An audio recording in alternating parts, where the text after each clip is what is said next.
4 رکعت سنت نماز میں اگر دوسری رکعت پر قاعدہ نہ کر کے کھڑا ہو جائے تو کیا حکم ہے؟ 2 رکعت پر قاعدہ کرنا جبکہ نماز 3 رکعت یا 4 رکعت والی ہو تو یہ واجب ہے،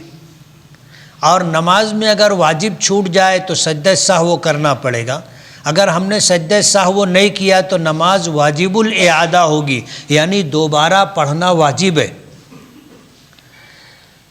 اور اگر نماز 2 ہی رکعت کی ہے تو تیسری رکعت کے لیے کھڑے ہونے کی بات نہیں ہے، لیکن کوئی آدمی اگر بھول کر کے کھڑا ہو گیا تو حکم یہ ہے کہ رکوع کرنے سے پہلے اگر اسے یاد آ جائے تو بیٹھ جائے اور سجدہ سہو کر کے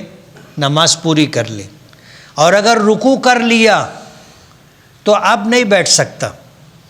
اب اس کو وہ رکعت مکمل کرنی پڑے گی کہ پھر دونوں سجدہ بھی کر لے اور 1 رکعت اور ملا لے، اور ملا کر کے پھر اپنی نماز مکمل کرے سجدہ سہو کے ساتھ، اور یہ نفل ہو جائے گی۔ فرض نماز جیسے فجر کی 2 رکعت ہے تو ایک سلام سے 4 رکعت نہیں پڑھ سکتے،